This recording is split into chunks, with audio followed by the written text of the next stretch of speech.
Hi, my name is Mr. Racidlo. Welcome, parents, to this virtual open house video. I want to start by talking about the purpose of math classes in general. Of course, math classes get you ready for future classes that you're going to have to take. But in addition to that, I think there's something more important that I can provide to your children, and that is the opportunity for brain growth in the logical thinking area, because that can actually matter more in the long term of their career and life in general than actual mathematics itself. So I like to provide a class that gives them chances to think logically and have to put things together in a puzzle-like fashion, just for the main purpose of getting their brains to function better. One other purpose that I have for the students is to promote self-sufficiency in the learning process. And to give a little bit more information about what I mean by this, whereas most high school courses focus on task completion, I would rather focus on the mastery of the concepts that are being taught. And students really struggle in this particular portion of my class because they've kind of been trained over the years to march through their classes and complete their assignments and sort of have this checklist of this is done, and now I can move on to the next thing. Well, mathematics, especially at the high school level, doesn't really work well that way. You can complete a task in mathematics and have no broad sense of how the concept actually works, or you're likely to forget it a week later. And so in my class, students are constantly, or should be constantly, going back to assignments that they've already done and revisiting, rewatching videos, relearning, refreshing their memory. And this is where you can come in as a parent and help me out. Because the typical conversation I imagine at home might sound something like, hey, are you caught up on all your work? Are you done with everything? Do you have any math homework tonight? And the question of do you have any math homework tonight in my class isn't a relevant question whatsoever. There's tons of stuff that we do both in class and at home. And students should never ever have the concept that I'm, quote, done with my math. Because you may have done all the work, but do you really understand the concept well enough that if I were to quiz or test you on them in the near future, that you're doing really well? And so students should never ask themselves, do I have any homework in Mr. Racidlo's class? The question should always be in the evening, what can I do to improve my math skills? What old topics can I go back and look at again that I haven't seen in a while to really get that concept mastery? Here you can see the curriculum, and I recommend that you hit pause if you want to actually read every word of this. This is all cut from the syllabus anyway, so there's nothing new or surprising about it. But what you can see here is that we have 3 5-week modules that fill out the semester and take us right up through Christmas break. When we come back, I believe it's real early January, maybe January 3rd, we'll have about a week and a half to review the modules or the key concepts of them because our final exams don't start until January 12th. More on that later in this video. I want to spend the majority of this video talking about grading, which is unfortunate because I, in a sense, think that grading is the least important thing that I do because I view myself as a math coach and a math teacher and somebody who's going to get your children to be smarter. And that's really the primary function that I serve. But logistically speaking, grading is an important part of high school. And many parents want to know particulars about how the grading works. And so, as I said, we have a large section here in this video about grading that might seem to overemphasize my view on the importance of grading. I think students should just focus on learning, and that should be that. But I'll go into it anyways because I do want you to have a understanding of ultimately how the final grade is issued. So that being said, let's begin the grading section. Daily assignments make up 30% of the student's grade, and our module tests and final exam make up the other 70% of their grade.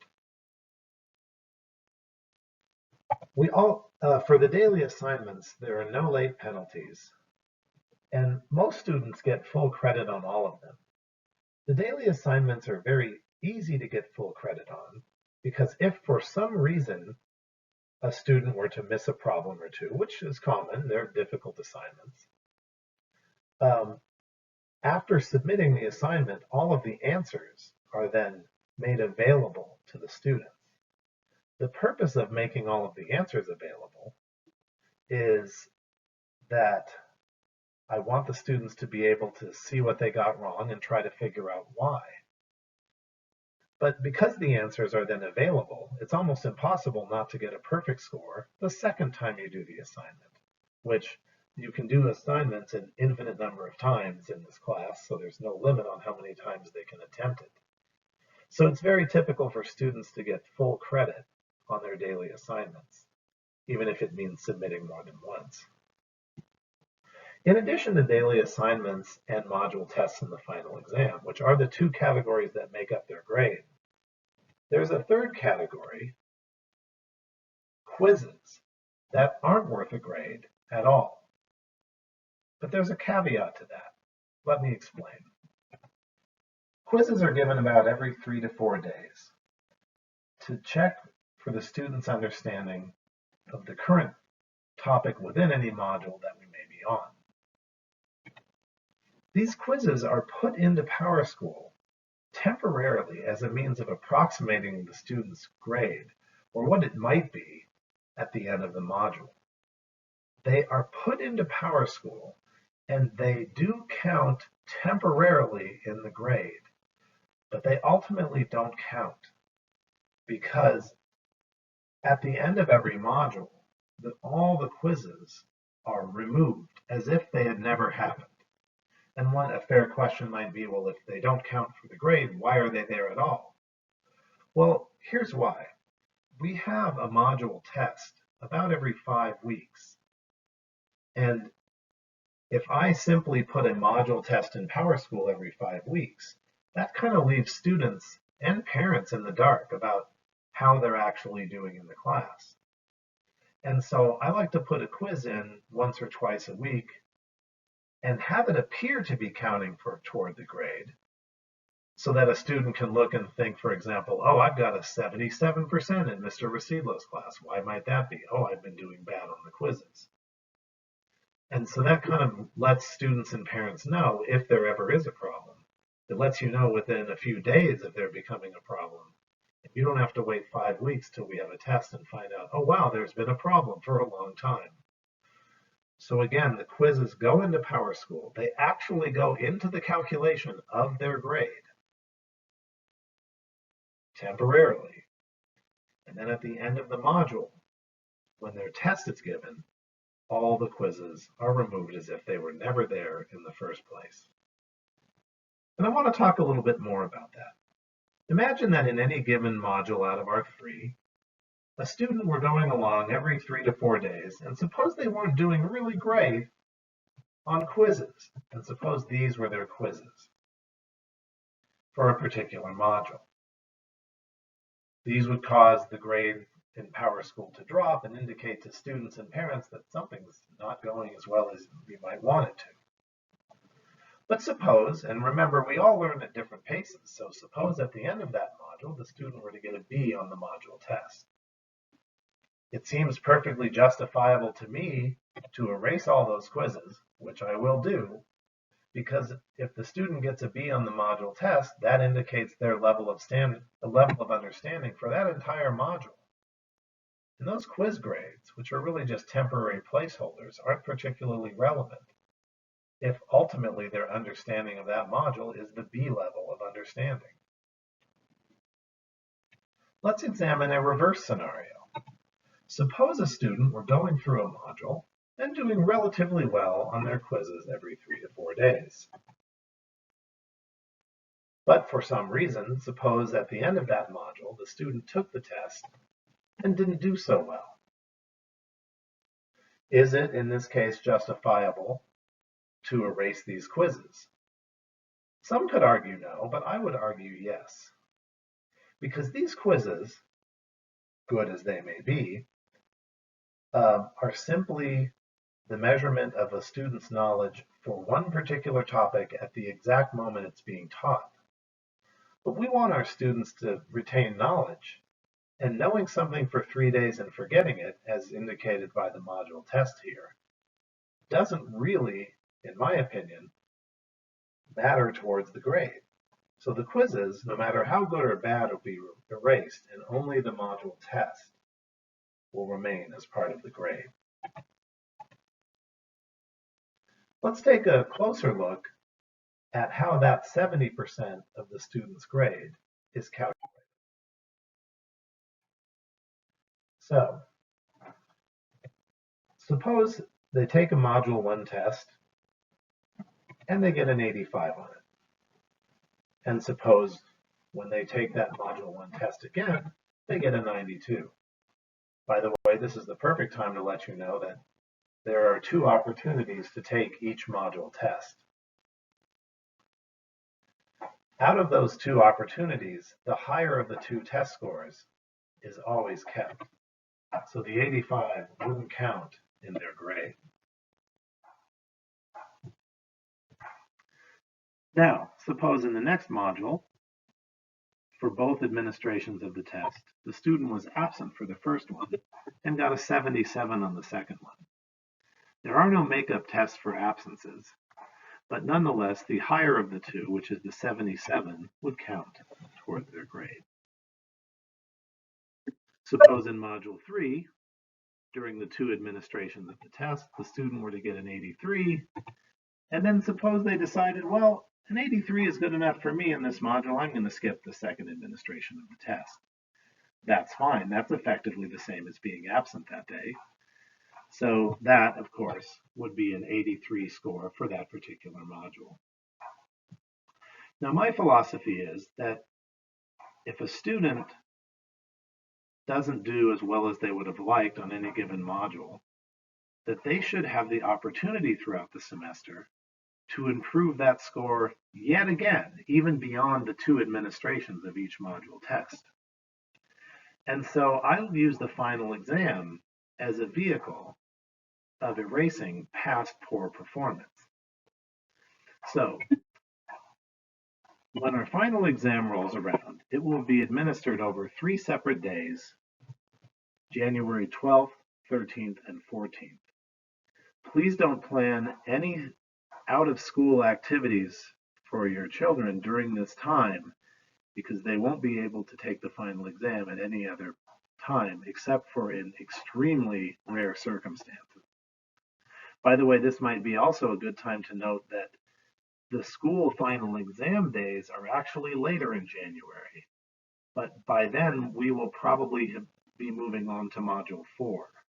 So I will be administering the finals earlier than the school website would indicate as final exam days. Now, suppose on the Module 1 portion of the final, the student scored a 70.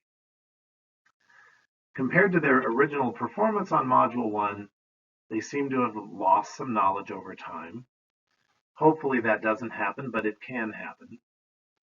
And so if it does, then it does, and that score stands. They keep their 92 from the past, of course, but they got a 70 on that portion of the final. Now, suppose the following day on the Module 2 final, the student scores a 94, which is better than they scored originally on the Module 2 test. In my opinion, that 77 is no longer relevant in their grade. They've showed knowledge of Module 2 at the 94% level in January. It doesn't matter to me that they had a 77 several months earlier. So I'll take that 77 and replace it with the 94 that they got on the final. Suppose the following day after that, the student scores a 90 on the Module 3 final. This is better than they scored on their Module 3 test. Therefore, that 83 is not relevant to me in their grade. They now know Module 3 at the 90% level. They should get a 90% on all their Module 3 tests.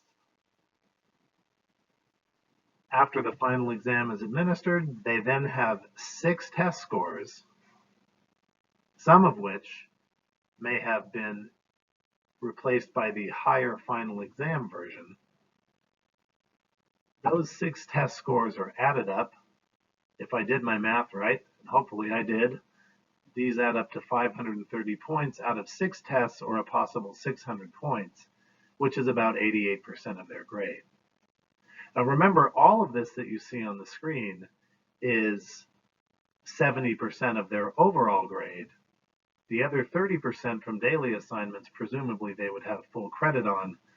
So if you mix the 88% that the student got in this category with the presumably 100% that they would have gotten on their daily assignments in a 30-70 weighted fashion, then you would probably get an A in the course, which is 90% or higher. I'd also like to let you know of some student supports and what I've done to help them. Every lesson we do, we not only do live, but we also do video lessons on the assignments, and those are available in Canvas. Sometimes we do the video lesson before the live lesson.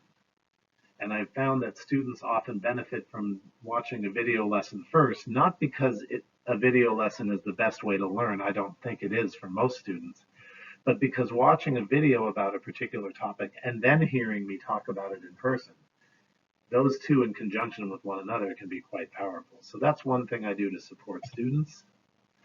I also put all of the answers and some of the solutions on Canvas.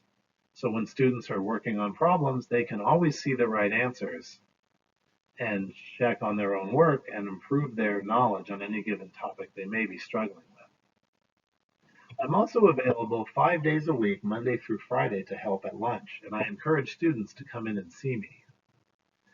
I've rearranged my day so I'm not actually eating my lunch during lunchtime, so I'm always available to help students.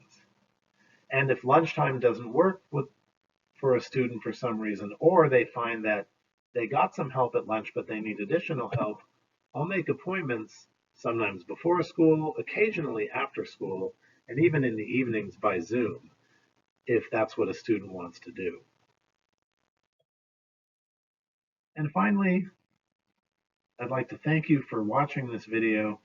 Additionally, if I could end by just letting you know that I have a slightly different way I'd like to be contacted. And I love to hear from parents all the time, so I'm hoping many of you will choose to contact me.